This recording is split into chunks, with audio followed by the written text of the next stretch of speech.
stupid infomercials and reruns of game shows, and talking about all sorts of things. I didn't really hang out with Erica much, she was more of Dakota's friend, I guess. But I wanted to ask her about her parents. In the end I didn't. I felt a little embarrassed. It was already noon or so when we decided to leave the house and find somewhere to get lunch. First Erica changed out of her uniform at my place. I gave her some clothes. They weren't exactly her style, as you can imagine, but she was okay with them. We drove down to the little Chinese place at 7th Street, the one behind the Miranda there. Miranda is a widespread supermarket chain here. The food sucked, by the way, and after that Erica had to go to the bathroom, so we went into the Miranda and I waited outside, looking at some magazines.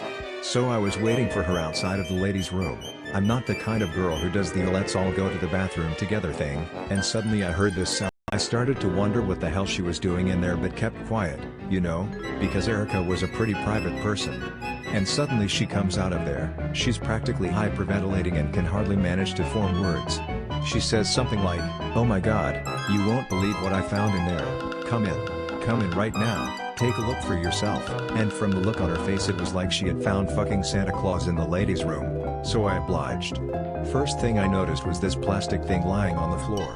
It was this big roll of toilet paper, you know, they put them in these plastic casings and you push a lever and pull out some of the paper to dry your hands with. You know what I'm talking about, right? It was hanging on the back wall of the bathroom. Anyway, where it used to be hanging there was a hole. Apparently Erica had heard some sort of scratching or shuffling behind it, and, in a moment of poor judgment decided to pry it off the wall. Behind it was a hole in the wall through which you could see the insulation and other crap. I figured that they had made it accidentally or found it there and decided to cover it up as conveniently as possible. There was something else in there, of course. It was a cassette tape labeled Exchange. Back then everyone here was still using and buying cassettes for everything, which was very convenient for us because, as we would find out later, they were one of our safe mediums. Not anymore, of course. Now we're reduced to vinyl and handwriting. Pretty pathetic. Anyway, it was your pretty standard cassette which you can buy in bulk. It had a label on it saying Exchange, written crudely in marker. Erica was like, "What is that? Who do you think left it there?" I didn't really know what to tell her. Needless to say it was pretty weird. I think that at some point some other girl came into the bathroom, saw us peering at the hole in the wall, turned on her heel and walked right back out. We're pretty lucky none of the staff caught us tearing their bathroom down. We couldn't play the tape there, as we had no way of doing so. I was ambivalent about taking it. This wasn't my first experience with weird shit, and, although this wasn't particularly weird, I had a very potent feeling that it could become so. But Erica was determined to take it and find out what was in it, for some reason. The cassette was unmarked other than the label. So we took it, tried to get the paper roll back on the wall, sort of succeeded. It was hanging, lopsided, and drove back to my house. Back at my place, which was empty those days, I didn't have a radio or anything with a cassette player for some reason. I dug out my Walkman but I didn't have batteries and I doubt it would have worked either way. So we ended up having to climb into my dad's car to use the built-in cassette player. It was a pretty funny scene, the two of us sitting there in anxious expectation. So we sat there and listened to most of it. It was really bad quality. You might not remember the tape hiss was already pretty annoying, but on top of that it sounded like it had been recorded from a distance or something, like it was a recording of a recording of a recording. Anyway, there isn't anything particularly weird about that tape. It's just a mixtape of 60s psychedelia. There's some stuff from Kaleidoscope on there, mainly Tangerine Dream, and there's some Beatles, obviously, and there's other stuff, but Erica and I weren't really into that genre so we didn't listen to it all the way. Later on my own, I would listen through the whole thing out of curiosity, but as I said, beyond the quality of the recording, there's nothing special about it. But this is when we realized that, since the tape was labeled Exchange, maybe we were supposed to leave something in return. You know, leave something in the hole in the bathroom, for whoever it was that left this there. The idea struck us as silly. But by that time school wasn't over yet, and we didn't have anything better to do, so, armed with one of my many mixtapes, which are sort of a hobby of mine, we drove back to Miranda.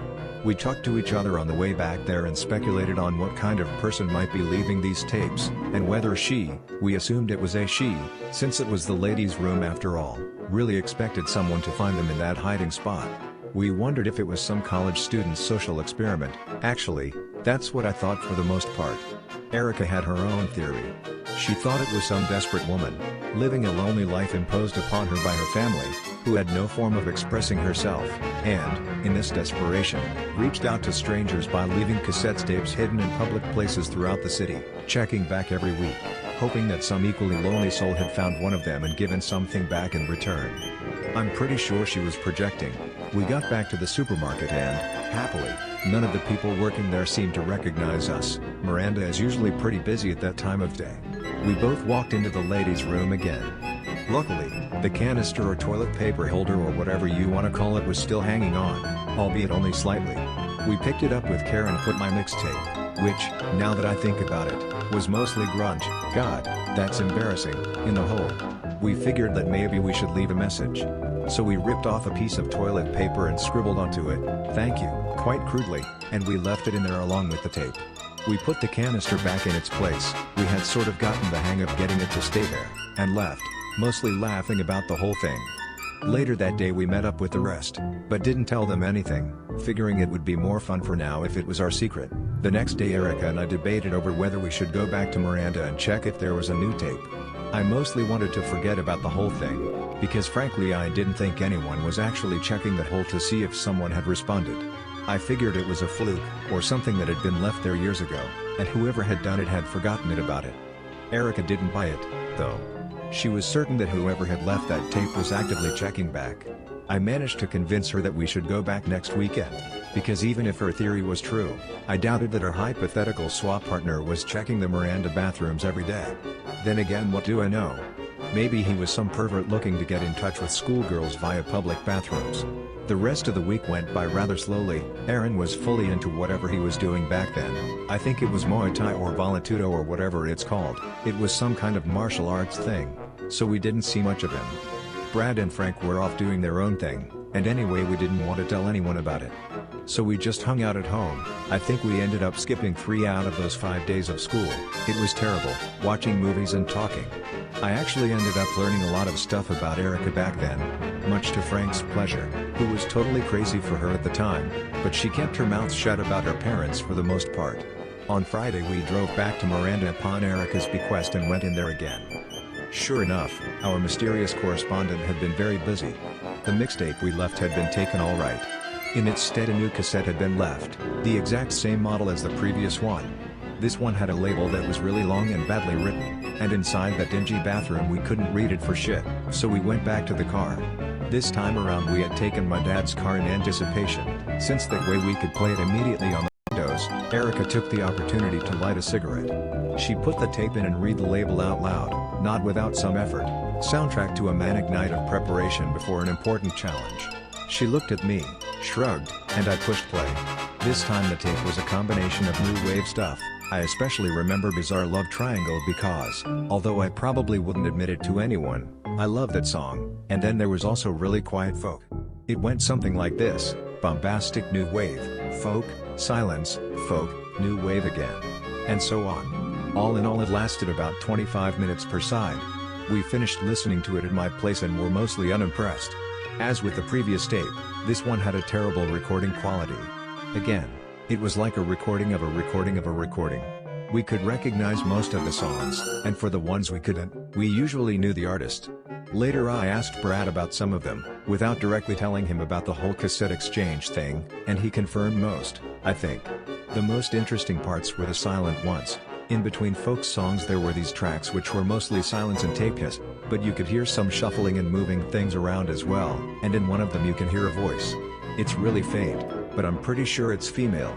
And there are these hints of musicality to them, like very softly you'll hear a sax in the distance play for just like 10 seconds and then it's gone. I'm not sure if those were live recordings or more recordings of recordings. And then in another silent track, if you listen really closely, you can hear someone talking steadily in the background. I'd say it's an older man. He sounds like he's answering questions, but the quality is too bad for me to make out a word. Erica was really excited about the whole thing regardless. Just the fact that the person had actually responded was great to her. Admittedly I was surprised by that as well. Erica said that the exchange was still going, and we should leave something else for the person the next time we went there. We decided that next time would be tomorrow. This time we put a lot of thought into what kind of tape we were going to leave in return. We speculated about whether leaving different kinds of music resulted in getting different things in exchange. Whoever was doing this was putting so much effort into it, we figured that surely she must be listening to our stuff as well. I found a bootleg of a band I used to like. They never got big, so it's not like the tape was worth anything, and its sentimental value to me was gone after a certain incident. So I decided we would do that. We weren't very creative, and we didn't consider the tape to be a soundtrack to anything. So we just wrote "Here's another one" on the label. Nice, I know. We drove back there. It was a Saturday morning, and again we went in Dad's car, though I'm not sure why. We went into the bathroom, took the canister out, and in the middle of doing this, some girl walked out of one of the bathroom stalls. We were incredibly embarrassed. She gave us a weird look, washed her hands and walked out. She looked a bit older than us, probably a college student, wearing jeans and a black shirt. She gave us kind of a dirty look, really. But as soon as she left, we got right back to business. We left the tape, drove back, and talked some more. I guess I should leave for the record, although I don't really want to, that by this point Erica sort of opened up to me and told me some stuff about her parents. Apparently her dad owed a lot of money to some group. According to her dad had done nothing illegal, he had simply parted with what rightfully belonged to him. But the other members were angry, and his entire family had been sucked into a slow-moving legal mess that had been going on for years. Erica was really shocked about what had happened to X before, though, because she never thought things would come down to violence. Frank's theory at the time was that Erica's dad was with the mob, which I don't think is true. Whatever it was, her dad was in deep shit, and I guess that's at least part of why she left so suddenly only a couple years later. Erica and I went back like 3 days later and we found another tape. This one was labeled "Soundtrack to a Night of Peaceful Dreams." It had a lot of Sinatra in it, which I thought was nice, but not really a guy you fall asleep to. The recording quality was the same, though, which gave the songs a distant quality, kind of nostalgic, and that felt different. Again, there were also silent tracks, and again you heard moving and shuffling, and in one you could hear a dog barking. By now we were getting a little bored of the whole thing and decided we'd leave one more tape. We kind of wondered what would happen if we left something of our own creation for our correspondent to enjoy. Not that Erica or I knew how to play instruments. We just imagined we would leave a small greeting or something. But we had nothing to record stuff with. It was still at Frank's place at the time. He had needed it once he started hearing that shit in Dakota's garden. But that's another thing, anyway. So I looked and finally came across an old tape, which is a combination of songs my dad liked in the 80s and recorded on tape. And, on side 2, me, as a young kid, reading out some story. I guess he thought it would be cute and then forgot all about it and taped over it or something. We decided we would leave this, with the label "Something Different," and we drove there. It was nighttime on this occasion. In fact, Miranda was almost closing down for the day, and we sneaked into the bathroom. The lights were off. Erica tried them several times, but apparently they weren't working, so we had to grope around in the dark to find the canister. Erica removed it carefully and I felt my way around, left the tape, and we got out of there quickly. Now that I think about it, I think I saw that girl, the one who caught us in the act last time, the one with glasses, browsing one of the aisles close to the bathroom as we walked out. I looked at her, but I don't think she saw us, or pretended not to. We just left. The next morning we would return to find the final message from our mysterious correspondent. The last time we visited Miranda for our cassette exchange was on a school day, which we also decided to skip.